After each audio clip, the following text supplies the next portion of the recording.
Nyakora mogi jwang machiegni kae chenro mar mbako romo chal mar Kenya wago tarubine counties mopogore opogore warang ni piny Kenya to dhi e yo machal nade. Ma en chenro nyakora mogi jwang ma duoko penjo mago ma idwaro duoko ma iyudo kawuok kuom welo mabende wan kod e studio okinyi ma kawuono osepenje kinde malach ahinya ni to entiere kanye. Jok mapenjo ni entiere kanye, giwo penjo kanye ni utu manye kanye mapok unene.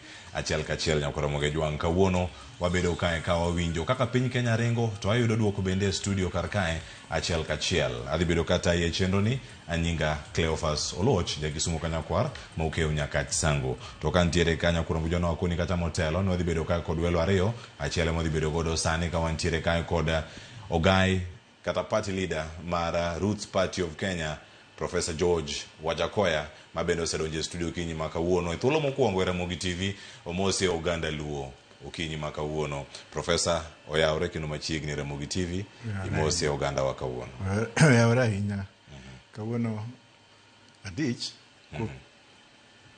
ndalo marachielo ma wuoyo dholuo TV to dadwaro wuoyo kuom jopadhole mang'eyo kini sani abiro mana bambana ini luonga ni Wajakoya an half Luo half Jamwa ng'eyo mwache jirendewa koro an atiyo kod Luo brain kuom mwache mang'eyo gin kod paro kapacha to koro brain mana kawo kuom Nyamagoya kina Charles Owino Tienda Molo kod James Orengo mano koro ma tiyonga go sani koro erokamano ahinya. Kamano wapenjo kanyo Wajakoya to lal kanye? Nantie ago mana muya kuonde mopogre to kaka baba noselal koro spirit mar baba matiyogo to spirit baba kuyot baba koro tiyo koda ma po prepare yo ko am baba 150%. Koro ka jomoko go koko ka kod kacha and pod aywago baba nyaka tiek 6 months officially koro kabiro chako go koko mara ma debe ma 2027 manyiso ni ne debe yiero maduong' mabiro. Yes Gi party mari podi? Yes, Roots Party of Kenya. Koro ani debe tadhi nyaka mwisho mar debe onge gik moko ni BBI sijui nini. Baba nodhi BBI konyo piny up to 2027 ta an akwero baba no kanyal donjo kode BBI akwene ni kise donjo kucha to koro an adwa mana nabet kokon ane kaka utimo gik moko to koro aneno ni BBI osemuonyo ODM to nitie joma ng'eny mar ODM mane gikuo Johnny Roots na en sister mar ODM koro nitie Roots Party ma yomosechoko jo mok dwa BBI koro gibiro kokon kuom ging'eyo ni policies man go gin policy ma baba nose keto saini ko baba ok nyal bet kodi kokia kin kodi timbe moko ma mok nyalre to baba nong'eyo ni abenda ng'at moro mas galagala to nadak kod baba London nan food tester ma Jaramogi mano odak kod Sumbalangi Maswell Hill London mana test chiemb nini Jaramogi to koro that relationship no overflow kuom Raila to yomomiyo nadhi na bet ga piny kuma Raila ntie to na very very very loyal the most loyal Raila ally ntie moko man loyal gigo koko to an ok aganga koko ko baba no me a signal when to speak and not to speak so I'm waiting for that signal. Jirongo nyocho seto touch ma Jirongo pod ni piny lakini signal mar baba ma pod arito. Yes. Erokamano ahinya ilere yo makare kendo lek ma pod ntiere ka wachomo yiero maduong' mabiro. Penjo mapenjo Kenya kawuono piny Kenya ochomo kama chal nade mabiro tok nindo mar Raila Odinga ma pod nyaka sani pod ywago kuom iwacho ni dweche 6 odhi chalo nade kinde ma wantiere ka kata post Raila ka koro rango ni piny Kenya ochomo kanye kama wantie kawuono. Koro sani neno jog Raila osechako timo nitie joma ne makuon ji ni Raila kuona ma ne aleko Raila baba no wacho ni to baba no wacho kama koro waneno jog Raila ka pod tiyo to ibiro neno gik moko mang'eny kuom joma mang'eny mantie sani mane ohero baba mane wuondre ni gihero baba sani koro gisedonjo bread based kuom gidwa mana ji chiemo kucha gichiemo to koro gidwa ni jomoko bendo lugi to mano to atamore ma professor okirwako wach mar broad based winjruok mar mano kadwa mana kata winjo na because baba no kuona then kacha for a period to no kuona ni you stay aside na kuona no kadonj to kuona ni stay aside and kod James Orengo meeting moro ma jamo gi center jamo foundation to an okadwa donjo wach weche ODM sani kopo kadwa chwakore to gimang'eyo ni joma dhi kucha sani gidhi mana to cover up their self interests number one. Number two,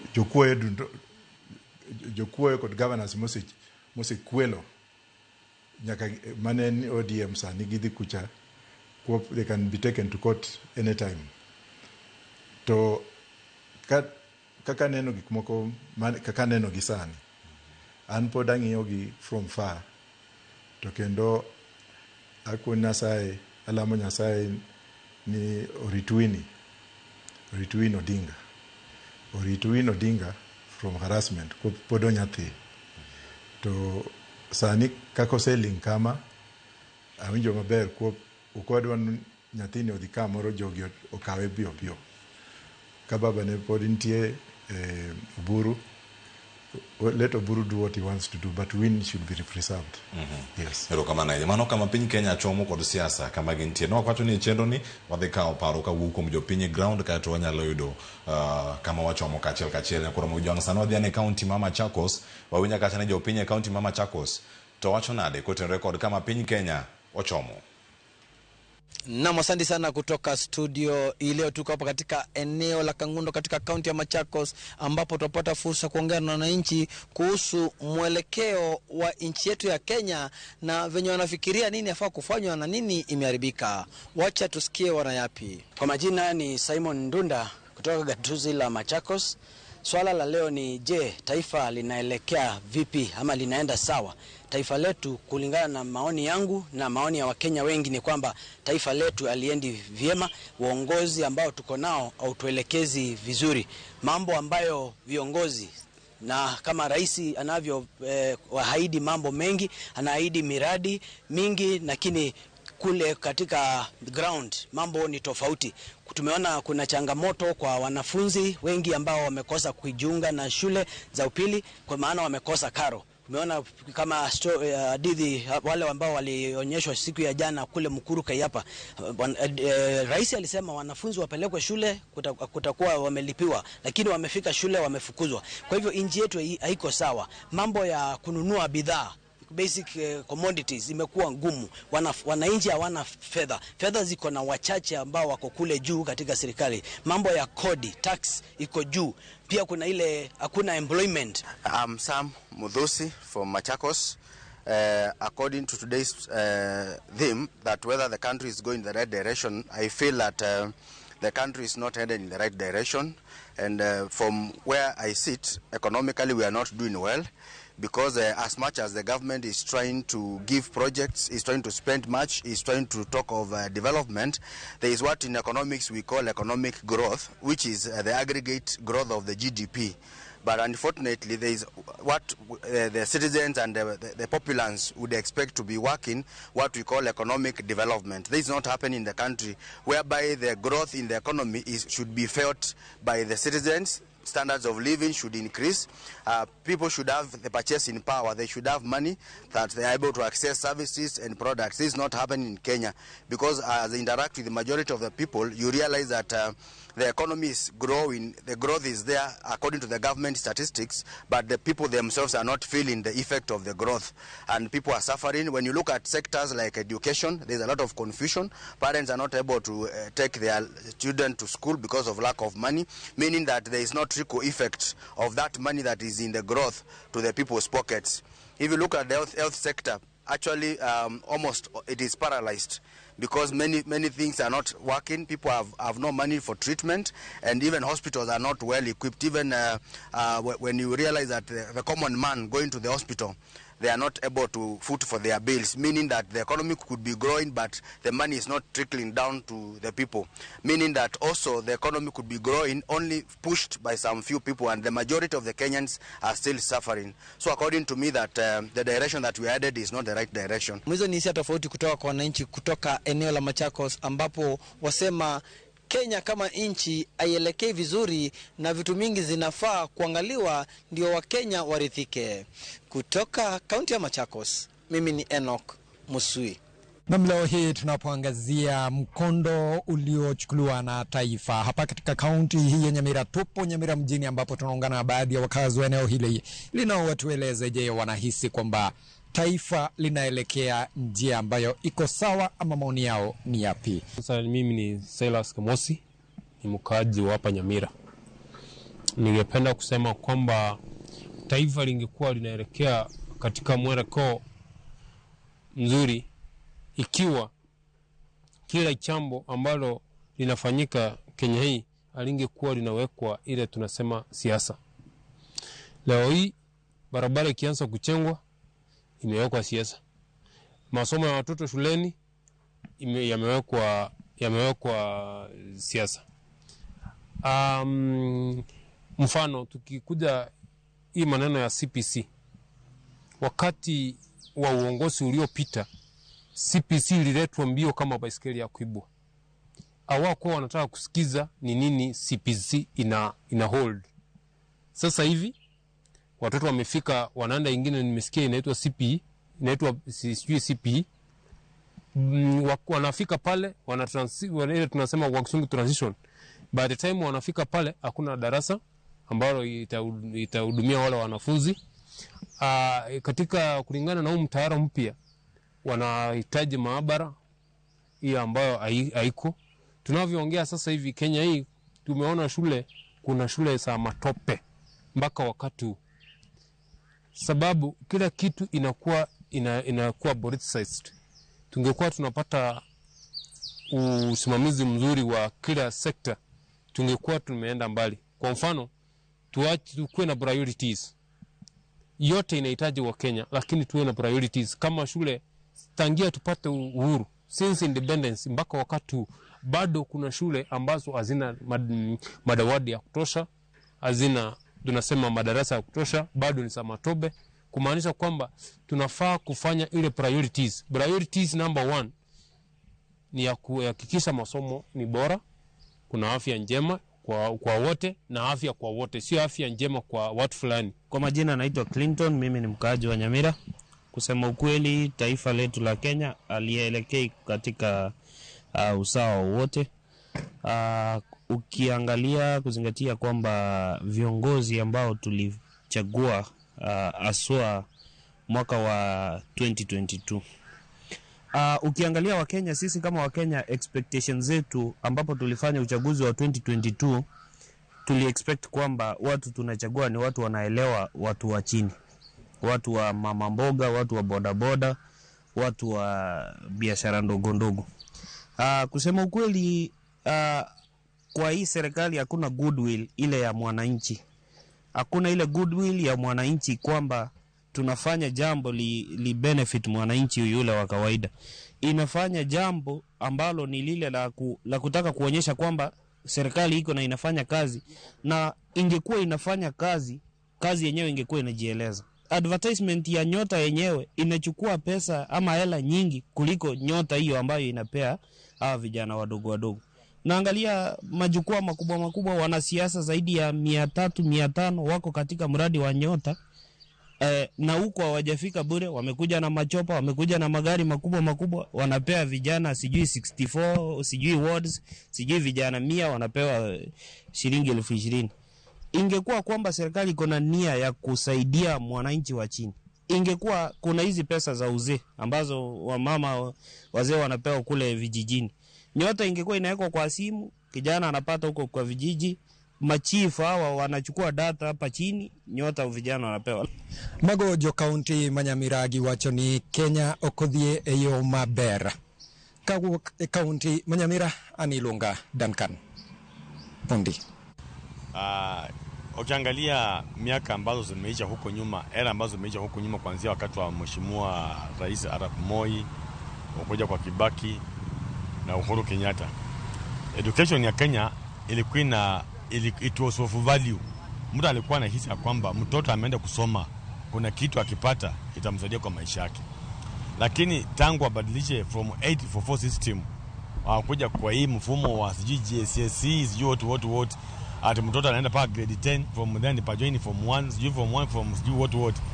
Kusema ukweli, wazazi wengi ni kuwemo, roho yangu imefifia mahali. Hatujui fate ya hawa watoto ni nini, hatujui watoto wanaenda kusoma nini. Ndipo naona kufikia saa hizi hata ukiuliza waziri wa education ama PS wa education kutafakari mambo ya masomo Kenya, amechanganyikiwa. Mpaka juzi nimeona one of the MP, senior MP akishutumu akisema PS education na waziri, go outside, muangalie hali halisi ya masomo ya wanafunzi wetu. Watoto bado wengi wako kwa maboma. Ni kwa sababu ni mzazi gani atakubali mtoto wake aende asomee kusuka nywele kwa secondary ama kupiga randa kwa secondary, unalipa school fees nani? Ndipo naona hiyo mambo ati cluster hiyo imeleta shida. Yule mtoto mwenye alikuwa anaweka kwa cluster A, sijui B, sijui what, unaona ile A ama 1 watoto walikuwa nakimbizwa kwenda kwa high schools. Lakini huyu mtoto mwenye amekuwa graded chini, wazazi wengi wamegoma kupeleka, kutoa pesa zao ama kuuza ng'ombe zao kupeleka watoto. Number 2, it is unfair to my government kutoa order ya kwamba kila mtoto aende kwa shule hata kama hana school fees, wana uniform ya primary. It is very unfair. Mimi mzazi nimeuza ng'ombe yangu, nimeuza mbuzi yangu, nimeuza nguruwe yangu kusacrifice mtoto wangu aende kwa shule. Na wao niambia kwamba mimi nimelipa school fees, huyu mtoto mwenye hajalipa school fees atakuja asomee school fees yangu. It is unfair. Which means ile mimba ambao unadunga mbele, walimu msijaribu kufukuza watoto kwamba kuja kuchukua school fees kwetu. Tutaambia wacha wetu pia wasome bure, because wale wameingia bure, wanasoma bure, walikuwa nakula kwa chakula yetu. So mwache pia wetu wakule kwa pesa serikali. Mkae chini muhakikisha kwamba masomo ya Kenya yaridhishe kila mtu mwenye ako na mtoto. CBC nayo iko expensive sana, afadhali 44 irudi. 44 irudi tu. Watoto hata wa maskini pia wataweza kusomesha watoto. Hiyo 44 hiyo ikirudi, wa maskini pia watasoma. Hata sisi wazee wenye tuko na talanta tulisoma kidogo, lakini sasa inabidi tu tuangalie. Nyakura mojong magoparo mawuok kuom jopiny. Pek mar ngima en gino ma iketo kacha, usuru ma ing'ado, sikunde, nyota, weche mag United Opposition, kanyo to irango gi yo machal nade. Mane kama wantiere kar kan kapod kod Professor George Wajakoya awinje pache mokwongo. Sirkal biro gi paro mopogore opogore. Winjo joko mawuok e counties mamoko ywak magintiere godo. Iwacho ni high cost of living en gima girango. Osuru moro nitie ma jatend piny Kenya William Ruto wacho ni rodhi golo mar pay ma jogo macholo sara matin piny mar 30,000 kaduogo piny. Gin paro machal nade manyaka sani. Gima nyare so Kenya, giwacho ni Kenya ok dhi makare. Kenya oselwari ibungu moro kanyo. Osuru mineno ka Ruto kelo sani o target 70% my employees, workers, for purposes ma umbulu ma 2027. Koro odwa lower mano so that odwa dup oriambo ji moko kanyo ni koro kose riambi ni ase golo ma to you soften up, you go nekura. That's not within the economic policy. Gik moko se chwakore ma kinena na kumwantie sani, to you can ask yourself so many questions. Ang'o miyo Ruto play about the people's mindset? Ang'o miyo chokore achoka ni koro kodwa gimoro mo udwa tumo. Constitution wacho very clearly ni kidwaro define preamble ma constitution wacho ni you must be inclusive. We the people, we do hereby are there too. To until also some segments articles ma constitution ma wacho ni the right one of the fundamental rights is economic rights. So you cannot make a unilateral. Ukinyal bira copy ni president koro you just make roadside declarations. Now I'm going to do that. No bet kanye to no penjonga. Because in this special technical advisors this is what you should say. There's a lot of declarations ma miriambo which informs you mana gimano mi atamre donjo kom baba kom this interrogatory affiliations ma Ruto kod baba. Gigo kabet president to gigo abiro mana keto ichot tapuru because he's joking around with Kenyans. Oparo ne semi-god makoro ko wacho gimoro to Kenyans have to follow because the president has said. I say no to that. Number two, Kibiro, the other part you asked about schools. School system Kenya is rotten. The policies are rotten. Gikmokoma CDF cabinet president, I would rub them aside. Angumomio ni during Kenyatta 1, Gikmoko no ran very smoothly. Education was free. Uniforms were free. Animal husbandry. Technical education.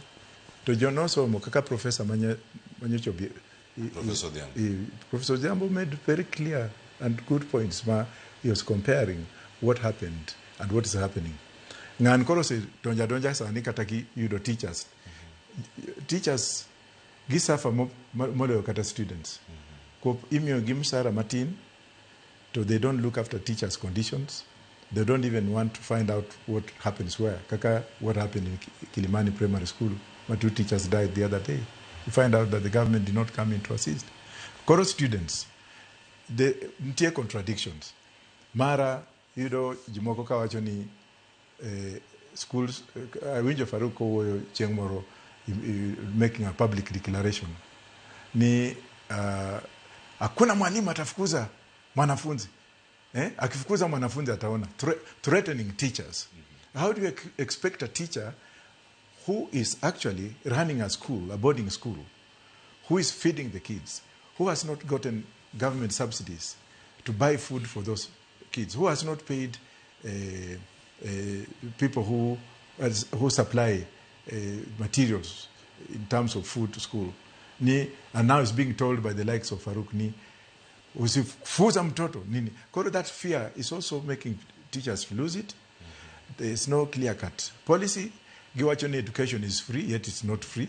CDF money, we do not know how it's computed. You do MP, ko say MCA, moka o CDF money. Kagi say MP, ko say you do pesa. Konyo school bus, to watching donated by honorable. This is abuse of economic what have you. Omomio and Kakao presidency, Kakadi Kao 2027. I'll revert back to the old genes. I'll call in sophisticated lures, more they have had Mochamubu to come and sit on the table and not these small kids who came up, they don't know what's going. I'm a graduate today. We can do this. No practicalities and experience. That's why Ruto is now picking on everybody. If you dance his music today, tomorrow will be a special advisor. You don't book man say Chamuringo, some weird market, Nikor now I'm a minister. Chamum Sara Machal. No. Manota Tamre, Momiona, Quero Railani, I am not part of this, and I am not. Kamano. Ensa Auchelginus, Waraka Ue Masani, Wayudu Wechimanien, Madiloso Wechimanima Saberio, Tokawaduga Mapenji Gimoro Professor, Nikadi Bedo, Tulo Mariudo, Tenpin Kenya, Policies Gimaguchumi, Magbero Pek Marangima, Detemiango. Mane modu godo bang yu ma kausan nyokoro mo jongen yueyo mawayude weche manyen madhibiro nwa mawayikonu e weche manyen maga migago makawuono kikidhi mabor.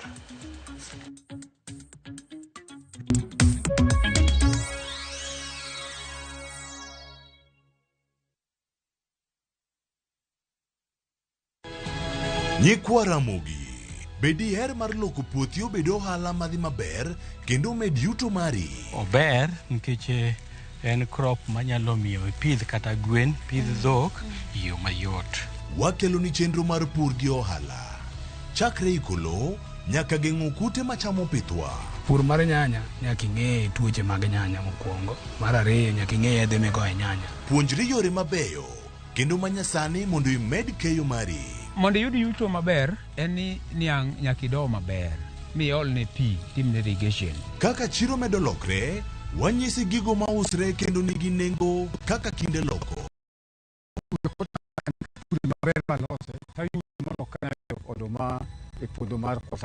Tudri koda an Alori nyaka Black tich adek saa achiel gi dakika 45 to mana e Ramogi TV.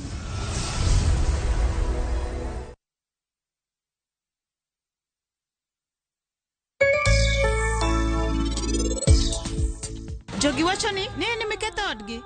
Ber kaka wuono ging'eyo ni in ok ni miketho odgi. Gin giketho ngimagi kendgi nyaka keny margi. Refisha ushinde.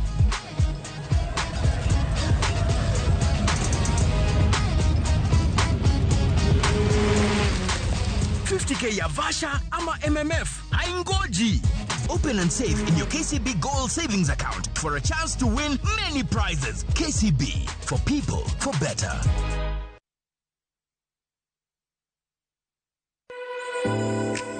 Chiemo oken mana gima wachamo kende. En sigana, tim mapile, nyasi mar nyiso ni wan ng'agini. Mit chiemo en ang'o? Kitungu. Ber mar chiemo mar fry en ka kitungu nene. Wanono kido mag tedo e alwora waduto.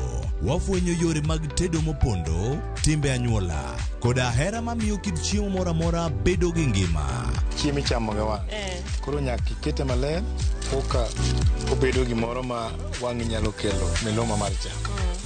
Ma oken mana tedo kende. En kit ngima mar oganda michiwo e mesa. Tedo gi chiemo kod jailieta tich adek saa 2 okinyi. Kik bai.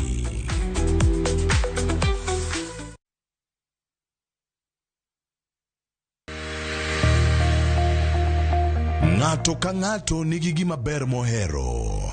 En mich. Gima wadhi gi art. Onge ng'at mabobiro to yudi kuma intiere to kawi gi kanya. En tije madhi ming'eri. Mae en chenro ma ji nigi nyalo mar timo gik moko e yore mopogore opogore. An ma design, tani ma arango quality mar gino kapok owuok. Moro ka moro, kuom gik matimore e ngima ng'ato en gima duong'. Tije lwedogi nigi pesa sana, kikutegemea tije andika. Nikech duong' ok en gima iwacho gi duol maduong' seche moko, to en gima itimo gi lwedo. Mipok nino teko. Time seche te. Pok opogore. Tich Ang'wen saa 2 okinyi.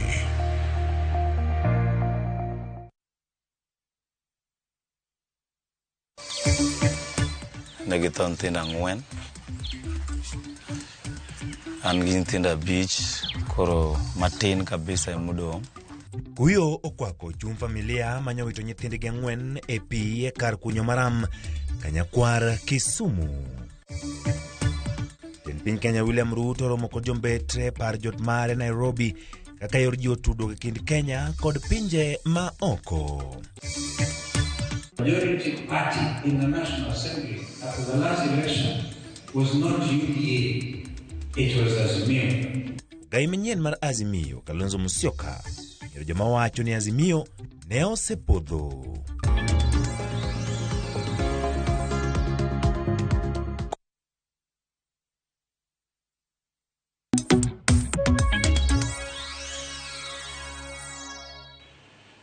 Kamano nyakura mogi juang wakau thuolo ni bar dhi nyime kod chenro ka osekalo dakika 35 tok saa 6 mar odiochieng' ma kawuono. Weche gi thoth ahinya ka warango gi kane piny Kenya to chomo kama chalnade ni bende uchumi mar Kenya ni kama kare. Wantiere kaya kod Professor George Wajakoya, ogai madun bura mar Roots Party of Kenya. Weche gi thoth ahinya ka warango kama piny Kenya ochope. Owacho kanyo ni ero jok mantiere morewore kod sirkal ne mana self interest mag geng'ore gin giwegi mondo mi kik makgi ponono ka weche chopo edo. Mago weche mago mag party leader mar Roots Party of Kenya kapod wamedo rango ka nito dorange yo machal nade. Professor machiegni kendo e tielo ne mar ariyo mar chenro mar mbaka oromo ka warange gigi duto chal ka gima gikawo direction moro mok ni kare. Jopiny wacho ni Kenya ok dhi direction maber ahinya. Ka dibedi jatend piny Kenya tok yiero mokalo. Kawuono weche ma wacho ka niero policies ma ok winjre, mag osuru, mag pek mar ngima, sikul ma ok winjre, deketgi yo machal nade gi lony mari sani ero iseyudo osimbo kata kondo mochuoni ewi mar graduation mar 17 mano PhD machielo machake yudo e thuolo ni ari chak weche gi mag somo. Ang'o ma diloko ahinya ma jatend piny Kenya neno kaw gi mok mul? Economic policy. Ma adwaro Kenyans to participate to tell us what exactly magidwaro. Ko policy mwan go en malo kadhi piny. Milosa losa ku chati kete ndege tikeleka. To bet part of condition.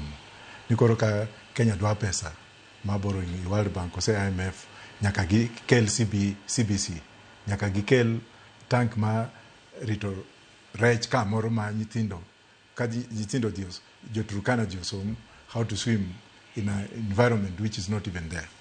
And policy mara nyaka bet kod jopiny to wapeny jopiny ni un traditional ma farming kose ma agriculture kose ma economic activity nen gani ang'o miyo kuno an ga kod kech ndalo moko go ko asungu podo ko biro kose ka podo ko yudo uhuru ma galagasia mo an go sani. People driven economy ber moloyo at fertilizer driven economy. Mangato dhi kuoni ni dipur kama abiro mi fertilizer to fertilizer no iparo cheng Linturi negikolo gik moko kitemo ko manigigolo Morocco cha an nakoni jinu wadhi pro njaga to njaga nikoda a lot of benefits, economic benefits. Mane sirkal obalo wacho ni mato policy machal na negiluonga nadi negiwacho ni maja juok kose ma uyok ber. Morocco sani kod Algeria GDP magi osedhi kama kod Rwanda ko negilegalize njaga can grow very easily to kilo pirabich manjaga in $302 million to ken njaga midhi progo idhogi en njaga mi uso to wasunge koro losa gik moko kanyo chieth cancer fiber miloso kod ndege kata gik moko kaka iPhone 30% my ingredients money iPhone and fiber moki hemp manjaga. Koro sani ki wacho ni njaga ber ko nyalo keto pesa ufuko to jokudwa kwa dhi dala yoluok kon wan kod jojogni juok to wan kod joyido to wan kod night runners kiduogo e yiero manyien ka pod idhi bedo kod mar njaga ni kaka policy manifesto mari awen ngaidwa na dia kwal pesa mowuok lo kaka biro kano wadhi chulo pesa go for the rest of our life kose wapuro njaga kato wause to walipo maden ma Chinese to wakunigi koro kose nini yudo pesa to udhi kacha to we grow our own economy. Look at Uganda nyocho legalize to koro kai luonga ni jajuok ma ikolo kan nani our traditions, our low traditions kaka jo night runners, that is a talent mano en musanima koro mano musanima kamsungo biro kato keto pesa matin kan nadwa neno kaka ngani tionga tije ni gotieno mano pesa mama moko ma keto tuonde kamoro ka gibeti ot tuolno bene nyalo kelo mana pesa koro ntie to rech ma Lake Victoria agriculture gigo modwa neno traditional agricultural policies as opposed to ni ikelo ni oduma moro mo America to kise chamo odumano to nyathi kufura ndio nini kwa Kijaluo okuota ngato mose cham mose madh chak guok mano ko wadwa gikuma koma timore wauso gigi to ayudo pesa kidwa majunjaga hiyo ni shauri yako lakini I'm for cancer treatment, medicinal treatment, pharmaceutical treatment, and I'm also for commercialization. Israeli uso njaga. The biggest thing export my Israeli in armaments, bunde, kode army vehicles ma is manufactured from fiber migolo I hemp to jomoko ka giwacho ni kod jomuma kineno Israeli sani is the largest world export of orange juice to juice no en kod ingredient mar njaga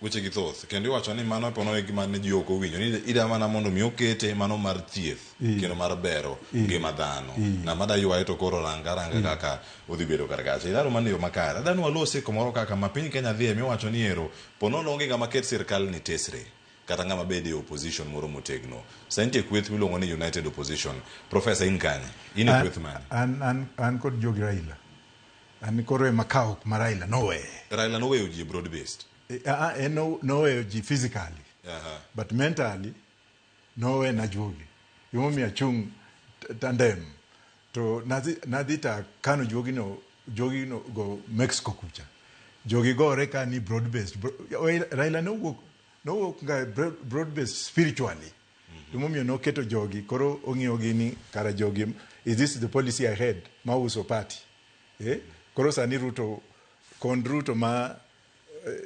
UDA oseketo signs ma ODM how intie jomoko no kech sala odhi opima uniform ma ODM to keto UDA to wacho ne nyathi Raila gik moko osekethore to koro ka jog baba nitie to joma ber duto sulwal duto joluo ma yom gibiro mana roots ne in machiegni kod Raila Odinga beno koni wach mar okech sala milose san be ing'e ko winje mana san ana winja okech sala Dar es Salaam nane ni picha ken kod baba Dar es Salaam ku chwado dhuluo moro kanyo to baba kuno kuoni jini manyathina baba no introduce ni huyu ni Msomali donge you can play that clip huyu kijana wangu anatoka Suna baba yake alifanya na baba yangu yeye ni Msomali that is what baba said now okech sala is Raila's son Winnie Ukweneni, I just heard of him.